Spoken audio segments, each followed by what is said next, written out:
Maaliif keessa sun uumamu isaatti anummoo dhugaa dubbannoota miidiyaa kanarratti wanti akka sana sodaadhu hin jiru ture. Yaa akka tasaa uumame waan uumame immoo normaal amburuu siftaanis ijoollee dhiiraa wajjin abbaa barbaade wajjin qallannee taphachuu dandeenya. Gini amma isaa kana keessatti waadaan uumaa kiyyaa miti jaalallee kiyyaa miti. Akka nama tokko nama wal deeggarru wal jaalannaa wal kabajnaa wajjin haasofna. Kanarraan kanafi dhibbarra dhaabbadhee kan asirratti yoo jiraate jaalalli anis isaan jaaladhu innis nan jaalatu karaa jaalala fiqireenyaa manaan qixiyyeessa hin jiru. Fiqirii hin jiru innis singiliidha anis singiliidha. Firoo koo jirta. Kanaaf isaa waan akkasii irraanfadha geetan. Na abbaa barbaade wajjin gaafa innaa ta'e dubartii barbaade wajjin ajjan alatti sheerin godhina maaliif namni laallatu sun jireenya dhuunfaa isaadha isa hin barbaachisa taanaan hin hawwaattaa taanaan maftii isaa geeta. Yararaanaaf yommuu seenin hin jedhu garuu immoo anamma kana garasee wusiggibii isinitti buusni yemirra hangaba kiyyaan dhugaa baay'een dhiifama sin jedhu. Maal goone biiftuu ummanni koo Oromoo kana fuulduratti waan haaraadha malee akkasitti viidiyoo hojjechuun akkasitti waan haaraa wayii itti fakkaate amma obboleettiidhuma kee faana iyyuu gaafa deemtu jaalallee keetti jedha ummanni sii galee soo akkasitti hubadhuuti innaa amma fakkeenya ummanni Amaaraa kanaaf Tigireen gaafa argitu fiilmii isaan hojjetan argite fiilmii isaan hojjetan dhugaa godhanii sii galee akka riiliitti hojjetu sii galee miti soo isaan gochuun maaliif ka'a namni akka irraa baratuuf barnoota kennuuf sii galee dhugaa godhanii hojjetu. Sigale sana namni keenya ilaalu. So fayyee dhuftee moo na viidiyoo hojjechuun promooshinii hojjechuun wal fuudhuu yookaan immoo walitti heerumuu miti. No fayyee dhageessitte nama asgaabeer misikir injiru wanna kaas ani kan waadatee miti kan fayyee yaada goosaadhi. Ana abbaa kiyyaati waan ta'eef waadaan immoo dhalchee daa'ima isaa ittiin waadati jedhaa malee ambiistuun abbaa qabdi abbaan irraa dhaladhe an waada ta'uu hin danda'u yoo hiriyaa ta'e immoo anganaa kaayyoon qaba eebin anganaa jaaladhee eerumuudhaaf yoo akkam xiqqaate waggaa 5 karoora qaba mucaa ormaa dirqamuma kanaan intala kana nurraa fuudhaan jedhinaani anas immoo dirqamuma mucaa kana eeruminaan hin jedhinaa maaf otuma nu waliin barbaade immoo dirqamamu inde yaanna akkasii sammuu keenya keessa hin jiru kalaas ani immoo hojiin hojjedha waan ta'eef gideessin akkasii jettan kan immoo ana na rabbasha.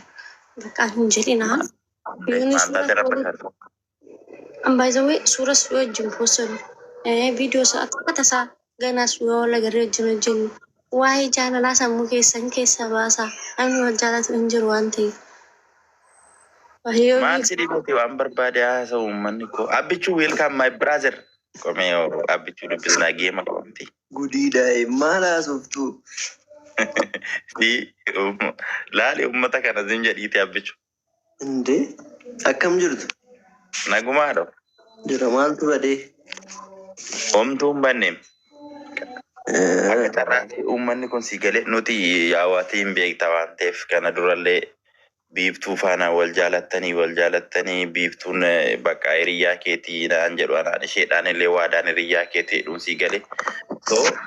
Wanni akkasii sun bakka sii galee sobadha nuti waliif bakka akka faamiliitti akka obboleettiitti ilaalanii inni isheen illee akka obboleessa kootti ilaalattee mana maakiitti dubbanne beektaa kaleessa ergaa tiraafte.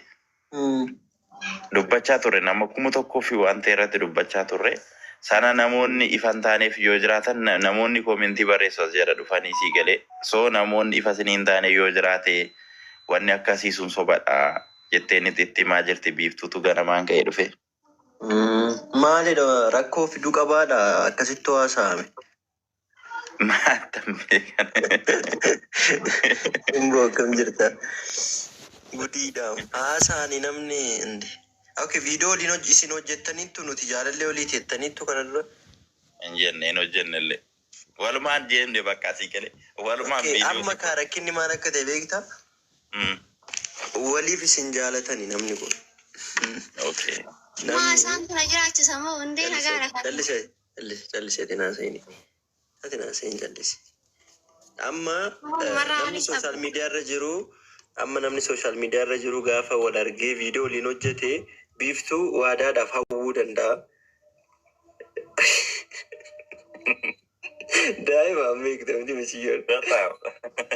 Daa'ima xiqqoodhaan dhugaa rabbii. Xiqqoodha. Viidiyoo isin waliin hojjennaani na akkasitti haasa'an immoo. Beektaa kunoo. Ati isaa jandama biraazer. Argite mitiiree simannaa dhuma nuti gooneef sunirraa kaasanii deemnee viidiyoo biraa wajjin hojjennaan akka carraa ta'e immoo kaleessumallee sii galee ana hojiidhaan biiziin ture yoo abbichuu koo kazzaa iddoo ishiin ijoollee bira mana uffata aadaatti ijii turte ishiin achi ishiin jirtutti bakka daqiiqaa 15 ta'u argee dhaqee dubbise. Maal rakkoo gabaree. Ol kaasee bakka uummanni sii galee. Waan mun fakkaanne ati gara kamiin biiftuu yaadattee biiftuu jiraachuu dandeessa? Hin guddistamuu jaalatta. Waan keessa kootti yaadne waan ta'eef biiftuu argitee bakka ani immoo abbichuu silaa hin beekta waan jiruun tara kallattumaa hojii jabeessee namni keenya immoo amma akkoo namni akkasii barreessu akkoo nama hubataa manaa toon ta'e like haasaanis wannoon qabu garuu biiftuu maali nuti gorsine akka daa'ima nama biiftuu dhugaa rabbi daa'ima xiqqoo tallaala dhugaa rabbi biiftuu nama gadi baatee waan arrabsite sooshaal miidiyaa kanarratti hoon jedhuun agarteettami kana dura geemii yeroo waliin taphannu yeroo ishiin ijjitu maal jettu lakki tasgabbaa'e maal jedha maaliif ijoolleedha ganaadha beekta baay'ee daa'ima gana waa baay'eeti bilchinati siidhaafa.